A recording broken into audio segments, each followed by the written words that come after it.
placer tener la oportunidad de poder conversar con el señor Juan Manuel Santos. Fue presidente de Colombia del 2010 al 2018 y Premio Nobel de la Paz 2016. Señor, muchas gracias por esta conversación. Bienvenido a México de nuevo. Muchas gracias, Adriana, con mucho gusto. Después de haber escuchado su ponencia, deja gran riqueza para que tomemos nota de sus experiencias. El tema es la Unión Latinoamericana, unión a la que usted hizo mención. Hace falta para salir adelante en todos los problemas políticos, sociales, económicos. ¿Cómo lograr esa unión más allá de ideología, señor? Las uniones se construyen a través del diálogo, y no cualquier tipo de diálogo, sino lo que se llama un diálogo constructivo. Yo era amigo y fue el fundador del grupo que ahora pertenezco y que estamos buscando reducir los conflictos en el mundo, que es Nelson Mandela. Y él tenía una frase que decía: el arma más poderosa que existe es sentarse a dialogar.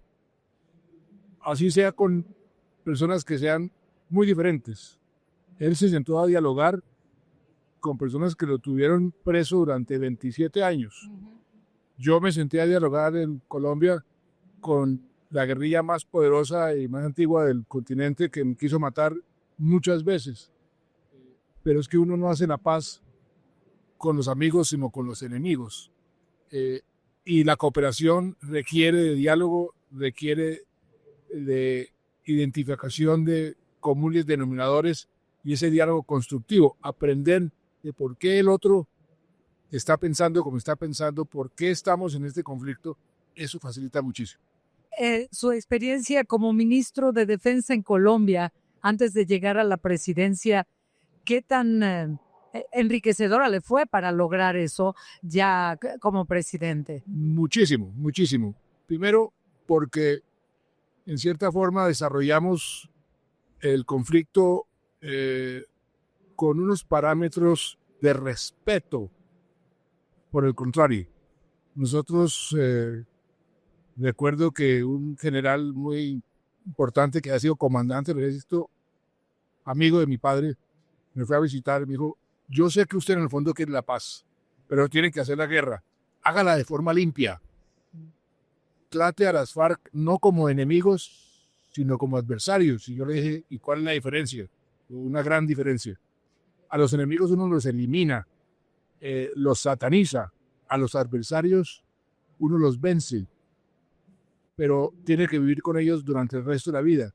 Respételos como seres humanos, respete su dignidad. Y eso hicimos. Y eso fue más poderoso que los ataques con los aviones llenos de bombas, armas. O con los helicópteros. Y claro. Eso fue más poderoso, claro, porque los desubicamos. Y dicen: no, eso no son los diablos asesinos que nos han dicho, son personas que nos están respetando. Eso fue muy, muy importante. Ahora, las Fuerzas Armadas Revolucionarias de Colombia llevaban 50 años dando guerra. ¿En México cree posible terminar esa guerra y vivir en paz, aunque haya algunas circunstancias diferentes y algunas similares? Son muy diferentes, porque el conflicto con las FARC era un conflicto con un ropaje político. Y ahí se pueden aplicar los parámetros y las reglas que la comunidad internacional acepta para ese tipo de procesos. Hay una cosa que se llama el Estatuto de Roma, que fue lo que creó la Corte Penal Internacional. Y nosotros aplicamos eso. Todos esos principios son aplicables en los casos donde hay conflictos con organizaciones que tienen un carácter político. En el caso de México, como el caso ahora de Colombia, porque el último conflicto justo de carácter fue ese. Lo del fin de semana, el atentado, ¿se refiere a eso? Son con organizaciones criminales. Eso requiere otro tipo de enfoque de, inclusive si no se descarta una negociación, pero no es una negociación con un grupo político, es una negociación con un grupo criminal, más de sometimiento a la justicia, y ahí como hacen inclusive en Estados Unidos con los presos, si usted me dice la verdad, yo le rebusco la pena, ese tipo de incentivos, o incentivos para que los miembros de esas organizaciones tengan algunas oportunidades económicas el día de mañana, eso se puede hacer, pero son dos circunstancias muy diferentes. Las FARC o las organizaciones criminales en México o en Colombia o en Chile o en Argentina o en Perú o en Brasil, porque el problema número uno de América Latina hoy es precisamente la expansión del crimen organizado. Sí. Y es ahí donde también usted hablaba en su ponencia, en su presentación, sobre la necesidad de unión de América Latina. Pero antes de pasar a eso, le preguntaría entonces, ¿habría que tratar de manera diferente a como usted lo hizo en Colombia a la delincuencia organizada en México? Porque son historias diferentes, pero ¿cómo tendría que ser de diferente a lo que hizo usted en Colombia? No, pues hay rasgos similares, hay estrategias similares, hay que conocer con quién está uno negociando, hay que saber las razones por las cuales ellos siguen, que generalmente en los grupos criminales es el lucro, en otras son poder. ¿Qué líneas rojas tiene uno legalmente y moralmente para llegar a acuerdos? O sea, pero estrategias de negociación, puramente de negociación, son similares. Uno tiene que sentarse para buscar qué es lo que quiere el otro, generar confianza si realmente hay una negociación que sea posible, que tenga futuro, y además tener unas garantías de no continuidad, porque lo que pasa con estas organizaciones muchas veces es que los jefes negocian, pero los que van abajo continúan y siguen. Sí. Eso hay que también tenerlo muy en cuenta. O sea, son diferentes tipos de negociación, pero con tácticas que pueden ser similares. A propósito de lo que acaba de mencionar, señor Santos, ha ocurrido un hecho lamentable este fin de semana en Colombia. El atentado a un candidato a la presidencia. ¿Eso pone en riesgo la paz en Colombia? No pone en riesgo la paz, pero sí es un hecho condenable bajo todo punto de vista, trágico, que nos recuerda una época que vivimos y que sufrimos mucho hace 30 años cuando comenzaron a matar candidatos presidenciales. En esa época sabíamos quién era. Era Pablo Escobar, era el narcotráfico identificado. En esta ocasión, uno de los problemas es que no se sabe todavía quién está atrás. ¿Por qué? Y por eso, a estas alturas, el llamado ha sido, y yo he hecho ese llamado desde el principio, primero, mantener la calma, que eso genera muchas veces más violencia. Segundo, rodear las instituciones, apoyar la investigación, defender la democracia. Y algo muy, muy importante, atemperar el lenguaje. Es increíble cómo en todas partes, en México, en Colombia, en Argentina, en todas partes, nos hemos vuelto muy agresivos en el lenguaje. Los debates políticos que antes se hacían con cierta altura, con cierta elegancia, ya son unos debates de insultos, de discursos de odio, de satanización de la otra persona, y eso a la larga genera violencia física. La violencia verbal genera violencia física, por eso el otro llamado es atemperar el lenguaje.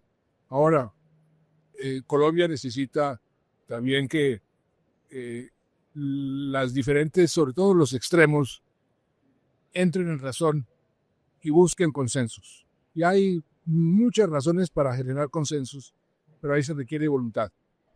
Y Y voluntad, comenzando por el presidente de la República. claro, por la cabeza, por el liderazgo. Habló usted también de liderazgo el día de hoy y mencionaba terminar con el complejo de Adán, por ejemplo, y ahí es inevitable pensar en las ideologías políticas y esas costumbres que venimos arrastrando de hace muchos años. ¿Qué hacer para lograr un crecimiento y una hermandad dentro de un mismo país y en general en Latinoamérica? Porque esa pregunta se nos quedó pendiente de la Unión Latinoamericana, pero en un país. En nuestro caso, Ajá. yo tuve una experiencia estudiando a quien fue rector de la universidad, del mismo profesor que mencioné, Amartya Sen, que me enseñó a cómo combatir la pobreza de otra forma. Pero en esa misma universidad hubo un rector que se inventó la teoría de la tercera vía, que unía el socialismo con el capitalismo Nada. y que se reduce a una frase: el mercado hasta donde sea posible, el Estado hasta donde sea necesario. Y por eso a mí cuando me preguntan, ¿usted es de izquierda o de derecha? Ajá. Yo digo, yo soy de derecha en lo económico porque necesitamos los recursos para ser de izquierda en lo social. Yo soy de izquierda en lo social, de derecha en lo económico.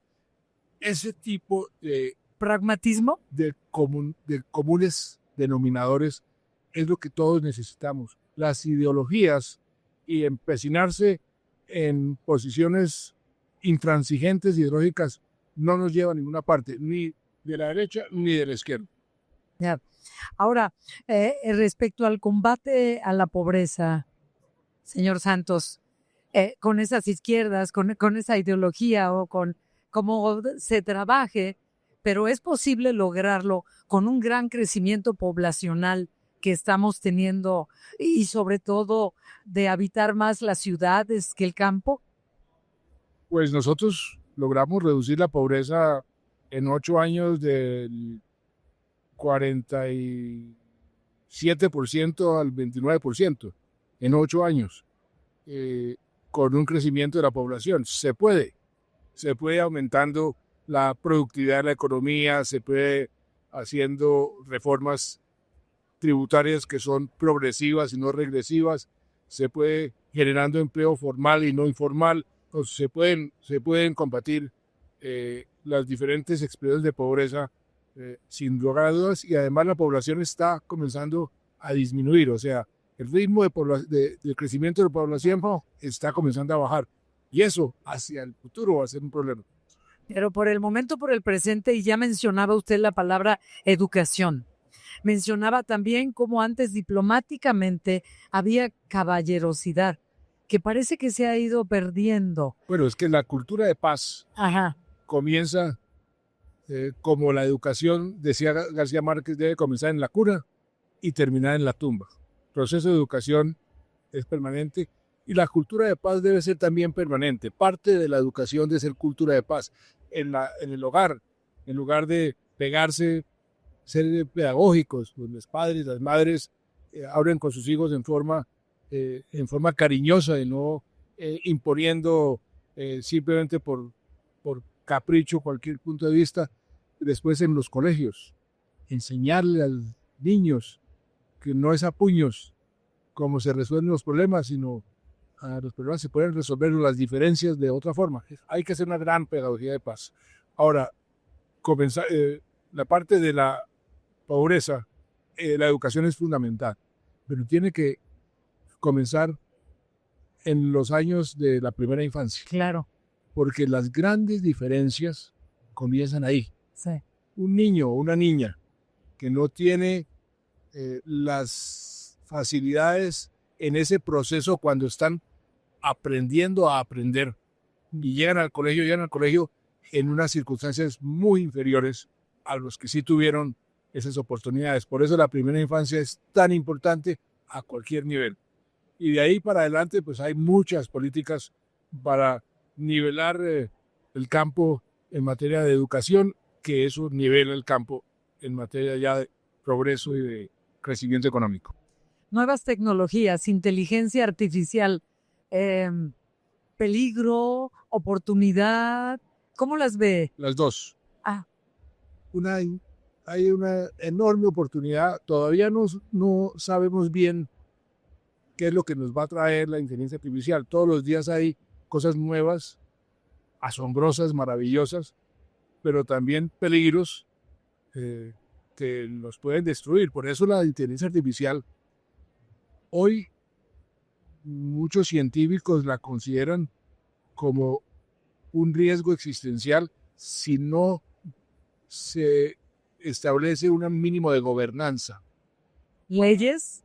Pueden ser regulaciones, pueden ser leyes, pueden ser acuerdos entre los países, porque suelta no sabemos dónde termine. Que es lo mismo, por ejemplo, que está sucediendo hoy con la tecnología nuclear y que ha sucedido desde que se inventó la bomba atómica.